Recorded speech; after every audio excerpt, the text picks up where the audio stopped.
اور جناب مجھے تکلیف ہے، میں ذرا جلدی چیک کرانا. سب کو تکلیف ہی ہوتی ہے، سارے تکلیف سے ہی آتے ہیں، باہر بیٹھو دیکھ لیتے ہیں. علم اس کا نام ہے کہ دوسروں کو جاہل سمجھا جائے؟ علم اس کا نام ہے کہ آپ کو شعور ہی نہ آئے؟ علم تو آگہی سکھاتا ہے. اگر کوئی عالم ہو کر اپنی ماں کے پیر نہیں دباتا تو پھر اس کے علم نے اسے کچھ بھی نہیں سکھایا، اس کے علم نے اسے کچھ بھی نہیں بتایا. اگر عالم ہو کر اپنے باپ کا حیا نہیں کرتا تو پھر یہ کورس ہے، اس نے لفظ سیکھے ہیڑے ترچے، اسے سمجھ ہی نہیں آئی لوگوں سے پیار کیسے کرنا تھا. آپ کی چیزیں آپ کے اندر روشنی پیدا کریں، آپ کا شعور آپ کو تازہ کرے. دیکھیں نا، جتنا پھل زیادہ لگ گیا ٹہنی اتنی جھک گئی. حضرت عبداللہ بن عمر رضی اللہ تعالیٰ عنہ اور حضرت عبداللہ بن عمر دونوں بیٹھے تھے. ایک صحابی ہیں عبداللہ بن عمر بن عاص رضی اللہ تعالیٰ عنہ، اور ایک سیدنا فاروق اعظم کے بیٹے ہیں جن کو عبداللہ بن عمر کہا جاتا ہے. دونوں بیٹھے تھے. عبداللہ بن عمر اٹھ کے چلے گئے تو عبداللہ بن عمر نے رونا شروع کر دیا. دیر تک روتے رہے. اللہ کرے کسی کو کوئی ایسا یار ملے جسے مل کے بندہ روئے. ایک باری میریاں اکھیاں چوں اونا نے اتھرو پونجے سن، ہن تے چسکا پہ گیا رونے دا تے ہر ویلے آہو زاری دا. وہ چلے گئے اور انہوں نے رونا شروع کر دیا. روتے جا رہے ہیں. بچوں نے کہا کیوں روتے ہو؟ کہنے لگے یار وہ عجیب بات بتا گیا ہے. وہ کہتا میں نے حضور علیہ السلام سے خود سنا ہے کہ جس کے دل میں رائی کے دانے کے برابر تکبر ہو جنت میں نہیں جائے گا. روتا ہوں، انسان ہوں، کبھی کوئی بات ہو ہی جاتی ہے، کبھی کوئی پریشانی ہو ہی جاتی ہے. پھر اپنے ارد گرد والوں سے کہنے لگے دعا کرو رب عاجزی کی توفیق دے دے، اللہ بڑے بول سے بچا لے. عزیز بھائیوں، مزاجوں کے اندر حضرت شیخ سعدی رحمت اللہ علیہ، میں نے کچھ لوگوں کو دیکھا ہے اگر کوئی نیک کام کر لیتے ہیں نا تو پھر وہ کہتے ہیں چونکہ میں نے کیا لہذا ساری دنیا فوراً یہ کرے. آپ یہ کیوں نہیں سمجھتے کہ رب نے آپ کو توفیق دی ہے تو آپ عاجز ہو جائیں اللہ کے بندے، آپ عاجزی اختیار کریں. وہ کہتے ہیں چونکہ میں کرتا ہوں لہذا میں اب اتنا بڑا آدمی ہوں تو فلانے بندے تو ٹھیک ہی نہیں. حضرت سعدی شیرازی کہتے ہیں کہ تہجد کا ٹائم تھا. پرانے زمانے میں نا لوگ مسافر اکثر رات مسجدوں میں آ کے گزارتے تھے. تو کہتے ہیں مسجد میں لوگ سوئے ہوئے تھے سارے، تہجد کا ٹائم تھا، میں تہجد کی نماز پڑھ رہا تھا، میرے والد بھی ساتھ تھے. تو میں نے اپنے ابا جی سے کہا یہ دیکھو کتنے بد نصیب ہیں، نفلوں کا ٹائم ہے اور یہ سوئے ہوئے ہیں، کتنے بد نصیب ہیں. میں تہجد پڑھ رہا ہوں، اللہ کر رہا ہوں، یہ سوئے ہوئے ہیں. تو فرماتے ہیں میرے والد کہنے لگے کاش تو بھی سویا ہی رہتا، لوگوں کے کپڑے تو نہ پھاڑتا. کاش تو بھی، تیرا سونا ہی بہتر تھا، اس تہجد سے تو سویا ہی رہتا تو بہتر تھا، کپڑے تو نہ پھاڑتا لوگوں کے. او خدا کے بندے، اگر تو نے پڑھی ہے تو تیرا اور رب کا رشتہ ہے، اس کی بنیاد پر تو دوسروں کو حقیر جاننے لگ گیا ہے. اس کی بنیاد پر علم پڑھے دا مان نہ کریے ماتا کی میں پڑھیا، او جبار کہار کہاوے مت روڑ دے میں دودھ کڑیا. تھوڑا سا اپنے طبیعت میں عاجزی پیدا کر. یہ تو دیکھیں نا کتنے بڑے بزرگ ہیں. حضرت فضیل بن عیاض، 60,000 لوگوں نے حج کیا، حضرت کے بھی وہ حجوں میں بہت 21واں 22واں حج تھا. کسی نے پوچھا حضور اس سال حج کے بارے میں آپ کا کیا خیال ہے؟ تو آپ فرمانے لگے جتنے بھی حاجی آئے سارے ہی نیک تھے، حج ضرور قبول ہوگا، اور اگر کسی وجہ سے کوئی کمی رہ گئی تو وہ میری نحوست کی وجہ سے رہ جائے گی، اس لیے کہ ان میں سب سے زیادہ گناہگار میں ہی ہوں. میری وجہ سے کوئی رہ گئی تو رہ گئی، ورنہ تو امید ہے خدا فضل ہی فرمائے گا. آپ کے مزاج میں جب عاجزی ہوتی ہے کہ نا، اگر آپ کسی مقام پہ فائز ہیں تو وہ تو اللہ نے دیا آپ کو، تو اب تو آپ کو اس مقام پر جا کے بھی عاجزی ہی کرنی چاہیے تھی. اور اگر آپ وہ عاجزی نہیں کر رہے تو اس کا مطلب ہے آپ بہت ساری خطاؤں کا شکار ہیں. ہمارے زمانے میں نا ایک رواج آیا ہے کمزوریاں بیان کرنے کا، اور کمزوری اکثر وہ بندہ بیان کرتا ہے جو اپنے آپ کو کچھ سمجھتا ہے. لوگ ایک دوسرے کی کمزوریاں ڈسکس کرتے ہیں، بلکہ پہلے تو لوگ لوگوں کی کمزوریاں بیان کرتے تھے، اب جماعتیں جماعتوں کی کمزوریاں بیان کرتی ہیں، اب پارٹیاں پوری پارٹیوں کی کمزوری بات اتنی اجتماعیت تک چلی گئی کہ سوچے محدود سے محدود تر ہو گئی۔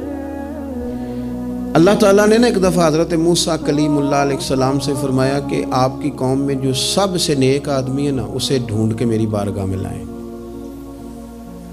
حضرت موسیٰ علیہ السلام نے نا جس کو سب سے زیادہ نیک سمجھتے تھے اسے اللہ کے حضور پیش کیا، مالک یہ سب سے زیادہ نیک ہے، جسے حضرت موسیٰ کلیم نیک کہیں، وہ کتنا کو نیک ہوگا، یا اللہ یہ نیک ہے۔ حضرت موسیٰ علیہ السلام سے رب کریم نے فرمایا اب اس بندے کی ڈیوٹی لگاؤ کہ یہ اس قوم میں جو سب سے گناہ گار ہے وہ بندہ ڈھونڈ کے لائے۔ اگر یہ ڈیوٹی ہماری لگتی تو پھر تو اللہ خیر کرے، سارے گناہ گار تھے ماں سوائے میرے، خدا مجھے ایسی خدائی نہ دے کہ اپنے سوا کچھ دکھائی نہ دے۔ جناب اس کی ڈیوٹی لگائیں، حضرت موسیٰ کی گواہی ہے یہ سب سے زیادہ نیک ہے، اس کی ڈیوٹی لگائیں یہ سب سے گناہ گار بندہ ڈھونڈ کے لائے۔ آپ نے ڈیوٹی لگا دی تو وہ عرض کرنے لگے حضور 3 دن کی مہلت دے، میں بندہ ڈھونڈتا ہوں۔ 3 دن 3 راتیں گزر گئیں، آنے کا وقت آیا تو اسی نیک آدمی نے کیا کیا، اپنے گلے میں رسی ڈالی اور اپنے ہی ہاتھ سے پکڑ کے لا کے حضرت موسیٰ کلیم کے دست مبارک میں دے کے کہا حضور 3 دن کوشش کی ہے، سب سے زیادہ گناہ گار میں ہی ہوں۔ برے بندے میں لبن ٹریا تے جگ تے ملیا نہ کوئی، تے اپنے اندر چاتی پائی تے میتھوں برا نہ کوئی، میں ہی ہوں۔ تو حضرت موسیٰ کلیم علیہ السلام فرمانے لگے یہ تو نے کس طرح تجزیہ کیا؟ عرض کی حضور بعض لوگوں کی نا چھوٹی موٹی کوتاہیاں میرے سامنے تھیں، اس پر میں نے غور کیا، لیکن ان کی غلطیاں یقینی نہیں تھیں، میرا گمان ہی تھا، پورا مجھے یقین نہیں تھا کہ یہ غلطیاں ہیں، لیکن جو میری غلطیاں تھیں ان کا مجھے پورا یقین تھا کہ یہ ہیں۔ کسی کی غلطیاں میرے سامنے یقینی نہیں تھیں، اپنی کوتاہیاں میرے سامنے یقینی تھیں، اور جو زیادہ یقینی چیزیں تھیں نا اس پر جب میں نے غور کیا تو پھر میں سمجھا کہ اس بستی میں سب سے گناہ گار میں ہی ہوں۔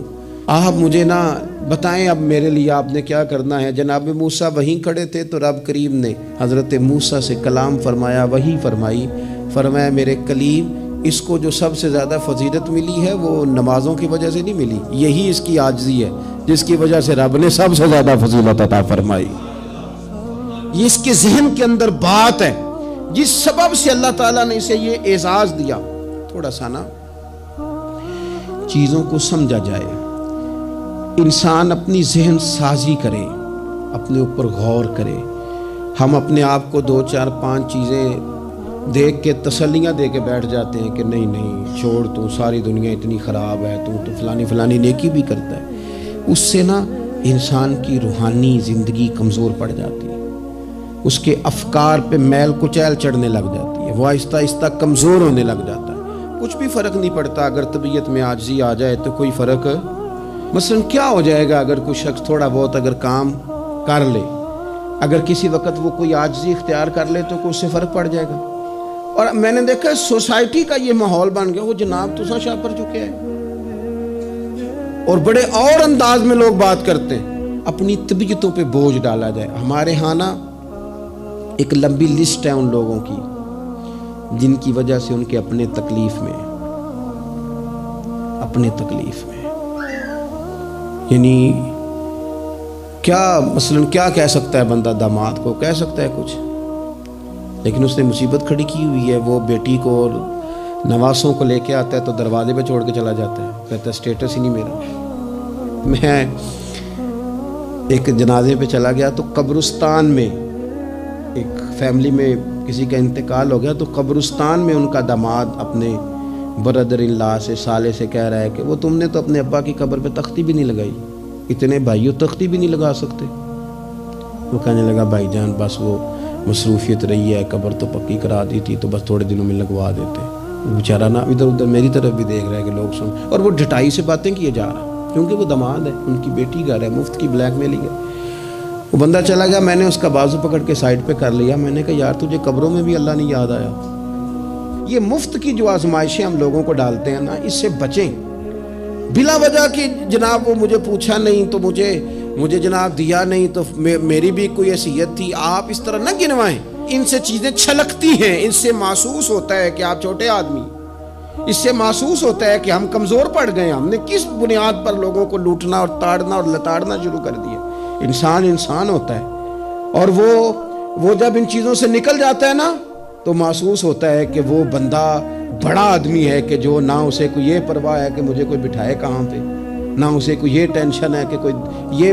میں نے دیکھا ہے بعض بڑے لوگ ان چیزوں سے ویسے نکل جاتے ہیں۔ حضرت عمر رضی اللہ تعالیٰ عنہ مال غنیمت کا اونٹ گم ہو گیا تو تلاش کر رہے تھے، تو ایک بندے نے کہا کسی غلام کو کہہ دیتے، فرمانے لگے میں بھی تو غلام ہی ہوں، میں بھی تو اپنے محبوب کا غلام ہوں، کسی غلام کو کہہ دیتے۔ اس کا کیا مطلب؟ اس لیے اس تکبر سے اپنے آپ کو بچا کے لوگوں کے لیے آسانی کی جائے، اپنوں کو پیار دیا جائے، اپنوں کو محبت دی جائے۔ جب آپ کسی سے پیار کریں گے، اعزاز دیں گے، تو اس میں محسوس ہوگا کہ ہماری اپنی بھی کوئی شان ہے، عظمت ہے، ہم وزادار ہیں۔ دیکھیں میرے نبی پاک صلی اللہ تعالیٰ علیہ وآلہ وسلم کے صحابہ حضور کا اتنا ادب کرتے تھے کہ نبی پاک صلی اللہ علیہ وسلم کے دروازے پر نہ پوری ہتھیلی سے دستک نہیں دیتے تھے، انگلی کے پوروں سے، ناخنوں سے۔ ادب ہے۔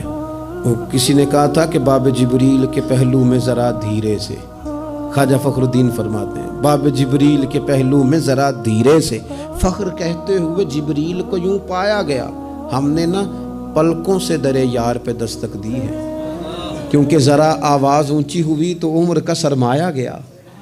صحابہ یوں ادب کرتے کہ اونچا سانس نہیں لیتے تھے حضور کی بارگاہ۔ نبی پاک صلی اللہ علیہ وسلم کے وجود سے وضو کا پانی تو وہ نیچے نہیں گرے گا، وہ نیچے تھیلیاں کر دیتے تھے۔ آنکھیں حضور کی بارگاہ میں نہیں اٹھاتے تھے، بعد سے پوچھا جاتا حلیہ بیان کر دو، کہتے تھے اتنی جرت ہی نہیں تھی حضور کو دیکھ سکے۔ وہ اتنا ادب کرتے، لیکن نبی پاک صلی اللہ علیہ وسلم کا ان کے ساتھ معاملہ کیا تھا؟ جنگ بدر کے لیے جب سواریاں جا رہی تھی نا تو ایک سواری پہ تین لوگ تھے۔ تو اسلام مذہب بڑا حسین ہے نا، یہ رحمت للعالمین محبوب کا پیغام ہے نا۔ اب ایک سواری پہ 3 بندے بیٹھیں گے، تکلیف ہوگی، طے یہ پایا کہ 2 بیٹھ جائیں، ایک پیدل چلے۔ نبی پاک صلی اللہ علیہ وسلم نے فرمایا مجھے بھی 2 بندے دے دو۔ نصیبہ جاگا سیدنا ابو لبابہ کا، حضرت علی المرتضیٰ شیر خدا کا، یہ دونوں رسول پاک صلی اللہ علیہ وسلم کے ساتھ ہیں۔ اب ایک دفعہ باری حضرت ابو لبابہ سرکار کے پیچھے بیٹھیں گے، مولا علی پیدل چل رہے ہیں۔ اس شخص کا کمال تو دیکھیں جس کے ہاتھ میں اس سواری کی لگام ہے جس کے سوار مدینے والے رسول ہیں صلی اللہ تعالی علیہ وسلم۔ پھر باری آئی حضرت علی پیچھے بیٹھے، لگام حضرت ابو لبابہ نے تھام لی۔ وہ سوئے لال ہزار پھرتے ہیں اور تیرے دن اے بہار پھرتے ہیں۔ نبی پاک صلی اللہ علیہ وسلم کی سواری کی لگام تھامی ہوئی، باری لگ گئی، حضور نے پیدل چلنا ہے، کیوں ہاتھ باندھے دونوں نے، عرض کی حضور خادم جو حاضر ہیں مہربانی کریں نا، آپ بیٹھے نا، ہم پیدل چلتے ہیں آپ کی باری۔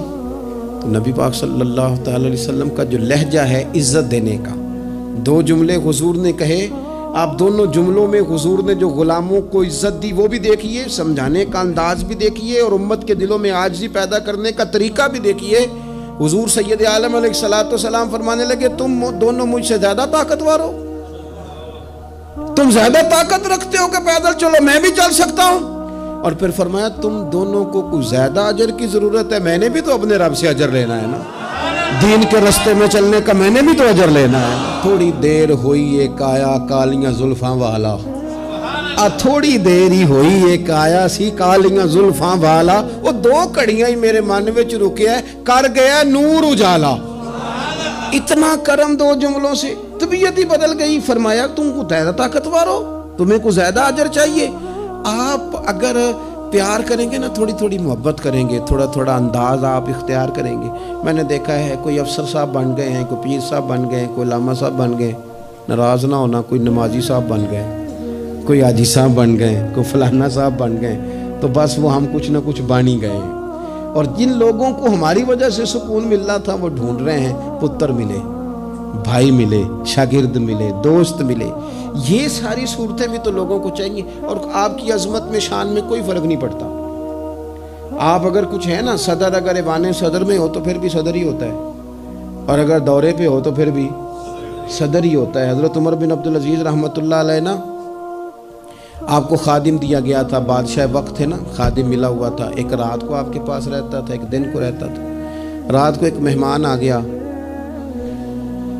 تو چراغ جل رہا تھا، جناب عمر بن عبدالعزیز رحمۃ اللہ علیہ کچھ لکھ رہے تھے، تو وہ خادم کی آنکھ لگ گئی، وہ سو گیا۔ انسان ہی ہے نا، نیند آ ہی جاتی ہے، لیکن وہ آتی ہے صاحب کو، چوکیدار کو تو نہیں نہ آنی چاہیے۔ پھر صاحب کہتے ہیں تو تنخواہ کا دی لینا ہے، تینوں رکھیا کا دے لیے، یہی لفظ ہے نا جی، اس کو تو نہیں نہ آنی چاہیے، ڈرائیور کو تو نہیں نہ آنی چاہیے، وہ تو نیند تو شاید صرف مالک کے لیے، ڈرائیور کے لیے تھوڑی ہے۔ تو اس کی آنکھ لگ گئی، اسے نیند آ گئی خادم کو۔ حضرت عمر بن عبدالعزیز، وہ چراغ جل رہا تھا تو وہ گل ہونے لگ گیا، بجھنے لگ گیا۔ مہمان کہنے لگا حضور میں ٹھیک کر دوں، فرمانے لگے نہیں، مہمانوں سے خدمت نہیں لیتے، خادم کو جگا دے۔ فرمانے لگے جاگتے رہتا ہے، آج ہی سو گیا ہے، کسی وجہ سے تھک گیا ہو۔ حضرت عمر بن عبدالعزیز خود اٹھ کے گئے، چراغ کی بتی ٹھیک کی، سلائی کے ساتھ دوبارہ جلایا، آ کے بیٹھ گئے۔ اب ظاہر ہے کہ بادشاہ سے ملنے کو بادشاہ ہی آیا ہوگا، کوئی وزیر ہی آیا ہوگا، تو اس نے اپنے لیول کی بات کی، کہنے لگا حضرت صاحب اس کو کس لیے رکھا ہوا ہے، سو گیا، اس کو جگاتے۔ تو وہ تو بڑی جلال میں بات کر رہا تھا نا، اور وہ بڑا تنقید کا اس کا لہجہ تھا کہ اس کو کیوں نہیں اٹھایا۔ تو حضرت عمر بن عبدالعزیز اس کو نارمل زندگی میں لے آئے واپس، اس کو کھینچ کے دوبارہ دنیا پہ لے آئے، زمین پہ۔ فرمانے لگے تو اتنا کیوں پریشان ہوتا ہے، میں جب چراغ ٹھیک کرنے گیا تھا تب بھی عمر بن عبدالعزیز ہی تھا، اور جب واپس آیا ہوں ٹھیک کر کے تو پھر بھی عمر بن عبدالعزیز ہی ہوں۔ مثلا میری کون سی سائیڈ ادھر کی ہے، میں وہی ہوں۔ خدا کے بندے کیا ہو گیا، وہی ہوں۔ تو کس پریشانی کا شکار ہو گیا، میں وہی ہوں۔ دانش مندان دا کم نہیں، دل دنیا تے لانا، اس ووٹی تے لکھ خامد کیتے، جو کیتا سو کھانا۔ بڑے بڑے عہدے ملتے ہیں، دنیا بڑے بڑے جاگیردار ہوتے ہیں، پھر وہ چلے جاتے ہیں۔ تو دانش مند آدمی دل نہیں لگا کے بیٹھ جاتا، اس لیے لہجوں میں عاجزی، انداز میں عاجزی، رویے میں عاجزی، بولنے میں عاجزی، بات کرنے میں عاجزی، کسی سے ملنے میں عاجزی، کسی سے لینے میں بھی عاجزی اور عطا کرنے میں بھی عاجزی، اور نظروں میں بھی عاجزی، ذہنوں میں بھی عاجزی، دل میں بھی عاجزی۔ اور یہ کہاں سے ملے گا؟ یہ دروازہ رسول سے ملے گا۔ تیری صورت تیری سیرت زمانے سے نرالی ہے، اور تیری ہر ایک ادا پیارے ادائے بے مثالی ہے۔